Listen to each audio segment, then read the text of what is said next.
Hello everyone, welcome back to commerce dictionary. कैसे हैं आप सब? Hope you all are doing great. So अभी चल रहा है हमारा chapter number 2, that is forms of business organisation. उसका इंट्रोडक्शन मैं पहले ट्यूटोरियल में दे चुकी हूँ। अगर आपने नहीं देखा है तो आई बटन पर क्लिक करने पर आपको उसकी लिंक मिल जाएगी। साथ ही मैं डिस्क्रिप्शन बॉक्स में भी मैं लिंक प्रोवाइड कर दूंगी।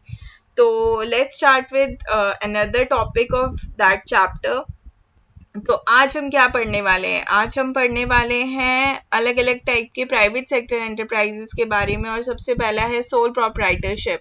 इसका मैं मतलब बताऊंगी आपको, इसमें जो डेफिनेशंस दी हुई हैं आपके बुक में उसका मीनिंग बताऊंगी, ताकि आपको अगर एक सेपरेट क्वेश्चन आता है सोल प्रोप्राइटरशिप के बारे में, आपको कुछ लिखना है तो आप उसको इजीली फिर अपने वर्ड्स में लिख सकते हैं।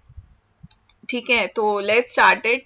हमने लास्ट ट्यूटोरियल में पढ़ा था प्राइवेट एंटरप्राइजेस। प्राइवेट एंटरप्राइजेस वो होते हैं जो आप जैसे हम जैसे प्राइवेट लोग स्टार्ट करते हैं। ये बड़ा भी हो सकता है बिजनेस और छोटा बिजनेस भी हो सकता है, एक कंपनी भी हो सकती है, किराना दुकान भी हो सकती है। तो प्राइवेट एंटरप्राइजेस कितने टाइप के होते हैं? पहला होता है sole proprietorship, then joint Hindu family business, partnership, cooperative societies, company. इन सब के बारे में पढ़ेंगे भैया, बट धीरे धीरे पढ़ेंगे, समझ समझ के पढ़ेंगे ताकि आपके कॉन्सेप्ट्स क्लियर हो जाए। सिर्फ नंबर लाना, मार्क्स लाना ही आपका मोटिव नहीं होना चाहिए।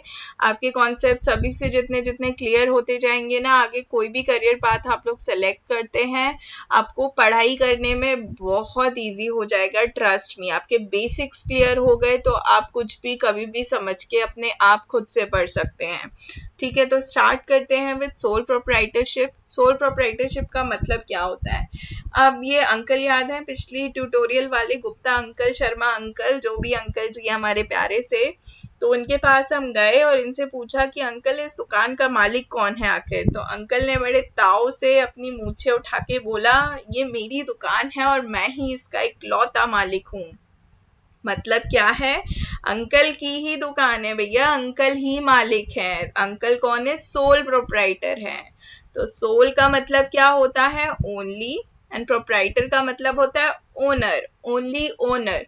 ठीक है, एक पर्टिकुलर बिजनेस के इकलौते मालिक, उनको बोलते हैं हम सोल प्रोप्राइटर, और इसको बोलते हैं हम सोल प्रोप्राइटरशिप। ओके, तो और एग्जाम्पल्स देखें तो ये आंटी जी हैं, ये बेकरी चलाती हैं, तो ये अपने बिजनेस की सोल प्रोप्राइटर हो गई और इन्होंने sole proprietorship form of organisation select किया है अपने लिए। ठीक है, ये भैया है, इनकी जूतों और शूज और बैग्स की दुकान है, फुटवेयर की दुकान है, बैग्स की शॉप है।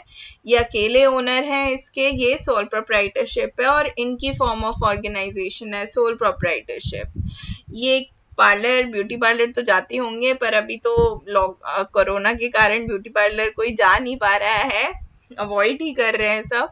बट जो आपकी ब्यूटी पार्लर वाली आंटी हैं या सैलून वाले अंकल जी है ना, जहाँ आप बाल कटवाने जाते हो, तो वो भी उस दुकान के सोल प्रोप्राइटर हैं, ओनली ओनर हैं, और उन्होंने भी sole proprietorship form of organisation select किया है अपने लिए। ठीक है, अब ये जो सोल प्रोप्राइटर होता है यही ओनर होता है, यही अपने बिजनेस का ओनर होता है, मालिक होता है, यही अपने बिजनेस को मैनेज करते हैं। किस तरीके से हमारा बिजनेस चलेगा, क्या क्या फंक्शंस होंगे, पूरा बिजनेस का जो प्रॉफिट है वो इन्हीं का होता है और नुकसान भी इन्हीं को ही भरना पड़ता है, इनके पड़ोसी नहीं भरते हैं। ठीक है, और कंट्रोल, पूरा बिजनेस का कंट्रोल जो होता है इन्हीं लोगों के हाथों में होता है। तो चलिए अब हम सोल प्रोप्राइटरशिप की जो 2 डेफिनेशंस दी हुई हैं आपकी बुक में वो पढ़ लेते हैं, वो क्या कहती हैं। तो पहली डेफिनेशन जो जेएल हैंसन सर ने दी थी, वो ये बोल रहे हैं कि sole trader is a type of business unit where a person is solely responsible. Solely responsible मतलब अकेला रिस्पॉन्सिबल होता है। वो किस लिए होता है अकेला responsible? For providing the capital. जो बिजनेस स्टार्ट करने में कैपिटल लगाना है वो उन्हीं की रिस्पॉन्सिबिलिटी होगी, उनके पड़ोसी अंकल या उनके इलाहाबाद वाले फूफा जी की रिस्पॉन्सिबिलिटी नहीं होगी उनके बिजनेस में कैपिटल लगाना। वो लोन ले सकते हैं किसी से, पर उनको ही लोन चुकाना पड़ेगा। तो कैपिटल बिजनेस को प्रोवाइड करना for bearing the risk of enterprise, जो भी वो बिजनेस स्टार्ट करे उसमें जितनी भी रिस्क होगी वो सब उन्हीं को उठाना पड़ेगा। लॉस अगर होता है तो भी उन्हीं को उठाना पड़ता है, प्रॉफिट अगर होगा तो उन्हीं की बल्ले बल्ले होगी, ठीक है। And for the management of business, उनके बिजनेस को मैनेज कैसे करना है वो भी वही अंकल देखेंगे। ये कहते हैं जेएल हैंसन। अब दूसरी डेफिनेशन दी है एल.एच. हैनी ने, वो ये बोल रहे हैं the individual proprietorship is the form of business organisation at the head of which stands an individual as one who is responsible. एक इंडिविजुअल प्रोप्राइटर, एक ओनली ओनर, एक इंडिविजुअल ओनर जो रिस्पॉन्सिबल होता है बिजनेस को चलाने में, who directs its operation, business किस तरीके से काम करेगा, किस तरीके से बिजनेस मैनेज होगा, सब कुछ यही अकेला देखता है बंदा। And who alone runs the risk of failure, जो रिस्क ऑफ फेलियर भी खुद ही उठाता है, वो होता है इंडिविजुअल प्रोप्राइटर, सोल प्रोप्राइटर, ठीक है। तो बेसिकली 3-4 चीजें इसमें से हमें निकल कर आ रही हैं अगर हम कंक्लूड करें इन डेफिनेशन को, कि जो सोल प्रोप्राइटर होते हैं, ओनली ओनर होते हैं, ये ही कैपिटल लगाते हैं ऑर्गेनाइजेशन में, ठीक है। जो रिस्क निकल कर आती है फेलियर की, वो भी यही उठाते हैं, प्रॉफिट अगर है तो वो भी इन्हीं का होगा। जो बिजनेस है वो किस तरीके से ऑपरेट करेगा, मैनेज होगा, वो सब भी इन्हीं के हाथों में टोटली रहता है। Nobody else is responsible for anything, ये अकेले ही रिस्पॉन्सिबल होते हैं।